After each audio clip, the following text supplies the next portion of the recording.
Bakit kaya ang mga lalaki masikreto hindi basta-basta nagsasabi ng kanilang mga, yun, sikreto, kanilang mga nararamdaman maging sa mga kaibigan, kamag-anak at lalo na kahit sa mga girlfriend o asawa, bakit kaya tahimik sila, 'no? Yun ang pag-uusapan natin ngayon. Pero bago natin simulan 'to, paki-like and subscribe dito sa aking channel. So, simulan na natin. Let's go!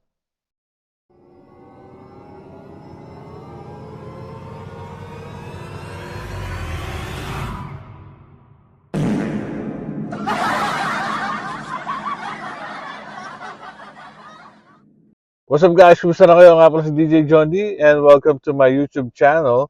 So ngayon pag-uusapan natin itong isang siguro katanungan na rin or marami naku-curious bakit kaya ang mga lalaki tahimik lang or masikreto pagdating sa kanilang yung alam mo na yung mga saloobin, nararamdaman, mga problema at mga personal na buhay. Ano kaya ang dahilan? Katulad dito nung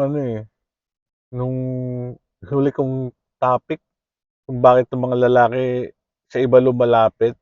Hindi sila lumalapit sa girlfriend, sa asawa, sa kanilang mahal sa buhay para sa emotional support. So, ano kaya ang dahilan? Well, isang major na dahilan diyan is yung namin, yung pagpapalaki sa'min.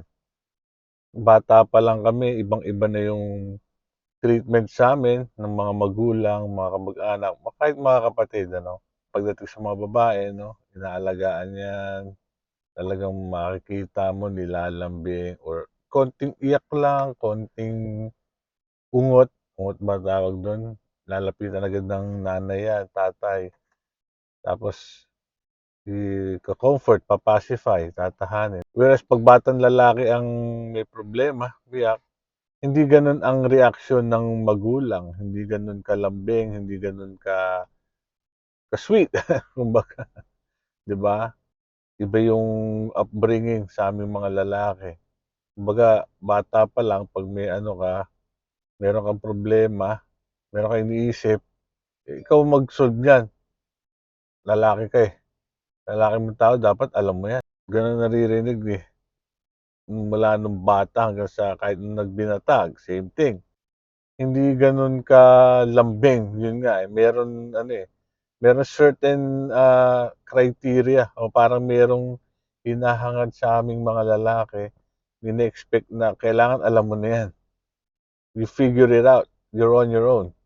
Lalaki ka, magpakalalaki ka.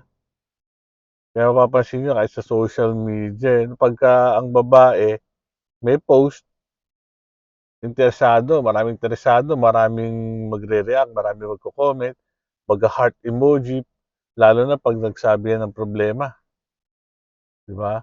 Maraming papansin, maraming magpapakita ng suporta, magbibigay ng words of encouragement. Ibahin natin ang sitwasyon 'pag ang lalaki ang nag-open, 'pag lalaki ang nagsabi ng problema. Ano ang comment? "Lalaki mong tao, hindi mo ba kaya 'yan?" Mga gano'ng hirit, 'di ba? So, anong gagawin namin mga lalaki? Sinasarili na lang namin. Marami ganyan, maraming tao na ewan ko ang tingin sa mga lalaki is ewan ko galit sila. Iba yung treatment sa'min. Swerte kung merong mga malapitang mga kaibigan na puwedeng sabihan. Pero siyempre ang mga lalaki dahil sa experiences nila simula pagkabata pa lang, nadala na parang naisip nila na 'wag na lang mag-open, hindi worth it. Bandang huli ikaw pa masama, ikaw pa pagagalitan. Isa pang dahilan kung bakit tahimik kaming mga lalaki kasi unang-una alam naman natin lahat, kami ay inaasahan na problem solver at provider para sa pamilya. So dahil malaki responsibility namin, kailangan namin pakita na matatag kami, na hindi kami basta-basta tumitiklop, hindi kami basta-basta natitinag. Although sa totoo lang, may mga times na sobrang dami ng iniisip namin, hindi niyo lang alam, na talagang kinakaya na lang namin.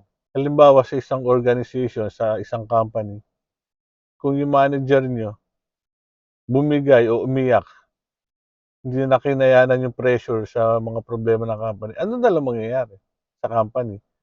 Ano na lang mangyayari sa moral ng mga tao? Siyempre made-demotivate mga tao, mawawalan ng kumpiyansa na rin. mawawalan ng motivation, ng gana na magtrabaho pa rin ng maayos at lumaban.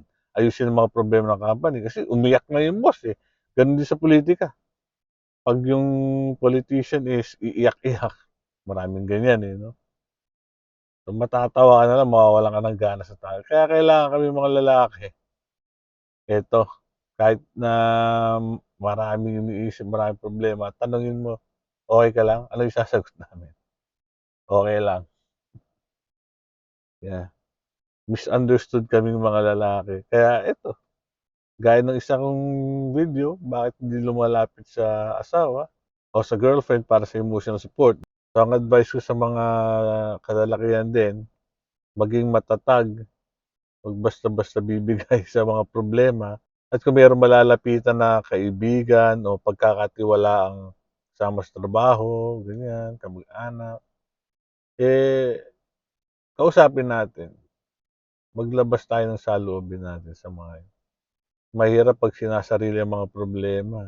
Advice ko sa mga lalaki 'no, maging matatag, focus kayo sa sarili niyo gaya ng sinabi ko rin sa nakaraang video, focus on yourself, sa health ninyo, mag-gym, mag-exercise, kumain ng tama, matulog ng maayos, mag-ipon, trabaho, mag-ipon, ayusin ang sarili, maging established at magtiwala lang sa Diyos, okey? Kung may malalapitan kayo na kaibigan or someone na pagkakatiwalaan, mag-open kayo, subukan niyong mag-open at sana yung makausap niyo, makapagbigay din ng magandang advice or at least makinig sa'yo.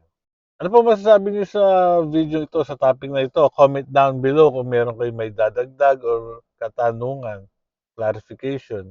Salamat sa panonood. Ako nga pala ulit si DJ John D and see you on the next video.